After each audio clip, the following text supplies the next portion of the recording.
Let's look. Mr. Bovian, Bunkless Bovian, and two of his wonderful friends started punching the store clerk after the worker made a joke about his attacker's mother. Witnesses said during the trial. Do you believe a word of that? Witnesses? You mean more of the gangbangers who went in to rob the gum and the cigarettes? Said he insulted my mama? Nonsense. I don't believe a word of it. The reason this Ahmed, an immigrant from Yemen, was given a one-way train to 5 years in the slammer is because he didn't have the money to defend himself properly. It's sickening. Ahmed, an immigrant, and his wife and 5 children still live in Yemen, worked 20-hour days and had been robbed several times before, according to his attorney. So he wakes up, and Mr. Bovian is seen punching a store clerk, they say, because he made a joke about his attacker's mom.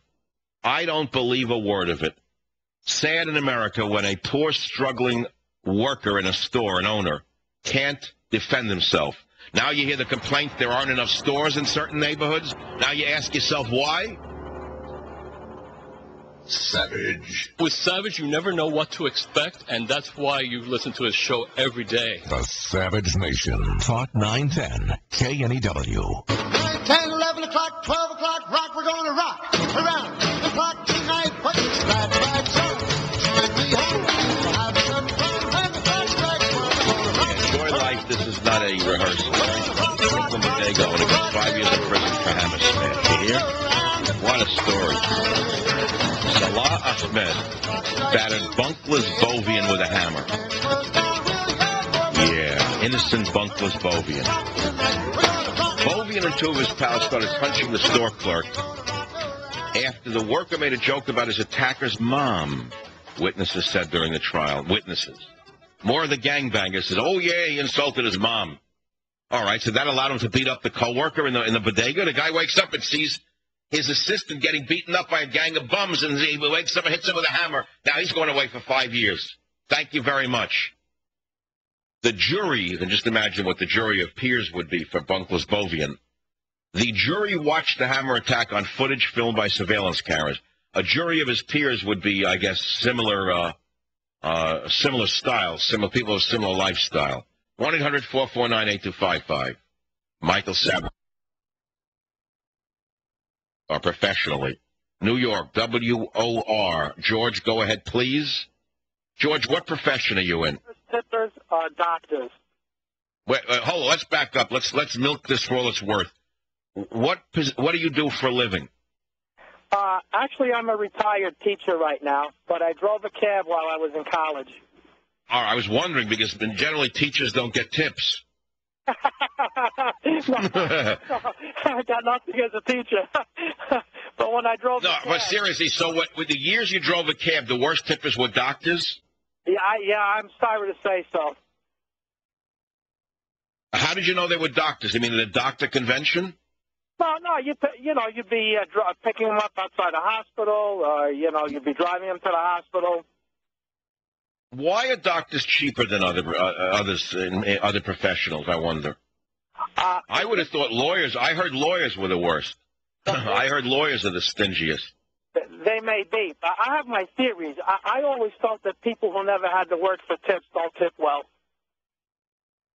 Well, the reverse I know is true, which is that people who have had to work for tips are the best tippers.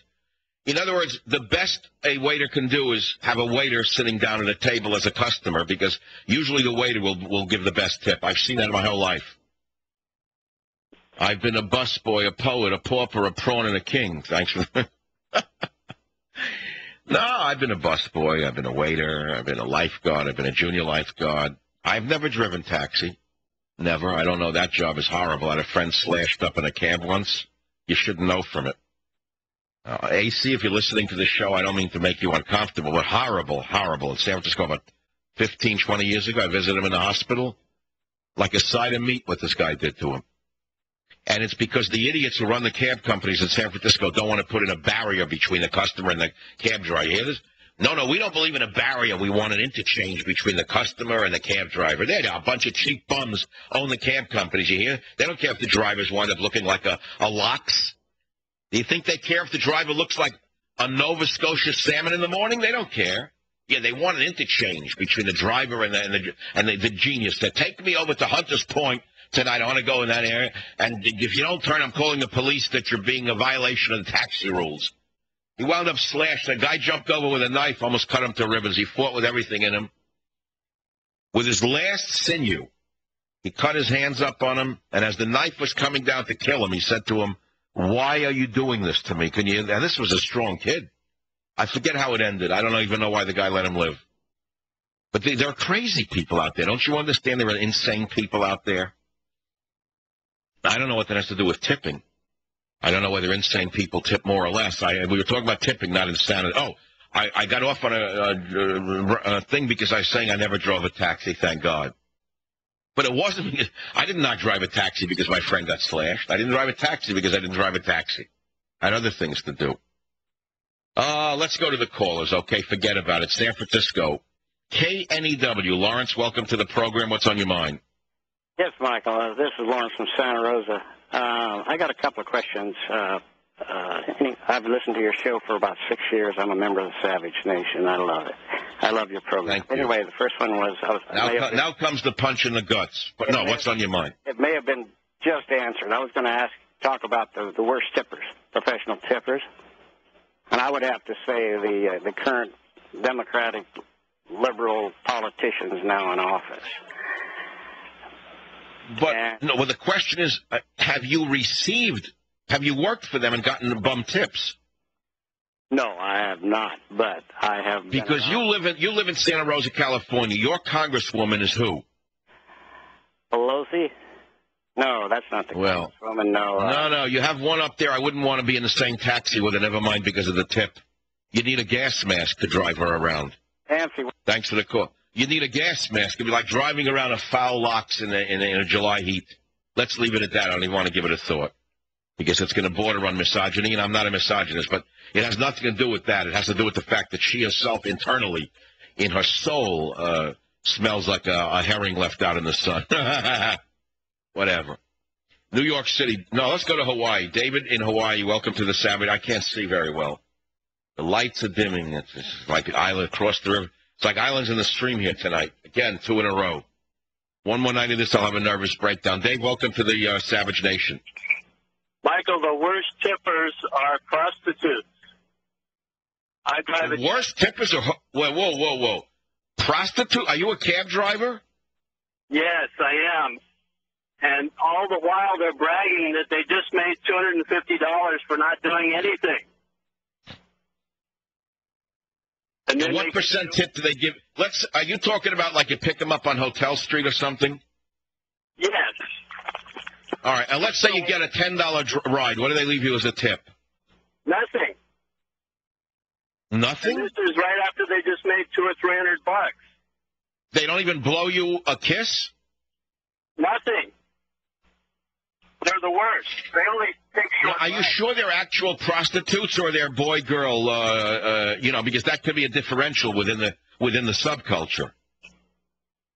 Well, sometimes they're with customers, sometimes they're not. All right, so prostitutes are one rung below Democrat doctors. Well, we've come to that conclusion. We're running a poll on who the cheapest tippers are in the country.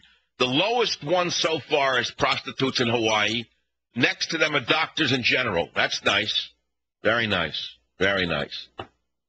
All right, New York City, WOR. Mark, welcome to the Savage Nation. Go ahead, please. Mr. Savage, I just heard you tell a story earlier about spiders and how you would not kill them. My father, 76-year-old who's from the Bronx, Throg's Neck, that's how he brought us up. He would not allow anyone in our house to kill a spider. He did the same exact thing. Put a cup over the spider, use either a piece of paper or a postcard, and said, you cannot kill these. The spiders are good for the earth. They kill other insects. Great story. Isn't that interesting? Well, also, right, it's amazing. I don't know who taught me this, but I just don't like crushing an insect for no reason. It was great. When you talked about it, I had to call my father, and I said, Dad, you got to get on the radio and listen to it because he's talking about the things that you've always talked about, coming from the Bronx, Throg's Neck, my grandfather. Well, Mark, let me ask you something. But your father wasn't a weakling in any other way, was he?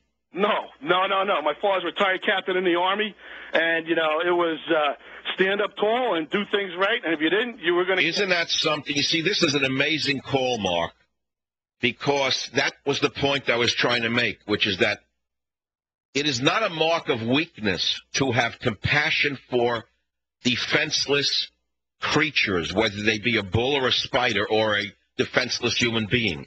It is the mark of a man to have such emotions. That's what I was getting at, Mark. Totally agree, because you talked about the fox the other day.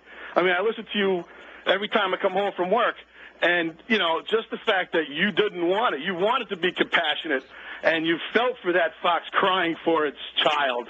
I mean, it just goes on in life, and that's the way it is. I mean, I live across the street here in Lower Manhattan from the World Trade Center. 62 friends of mine died that day. I walk by it every day, so I feel it. But, the little stories that you tell... Wait a minute, 52 friends died at WTC? Were they firemen?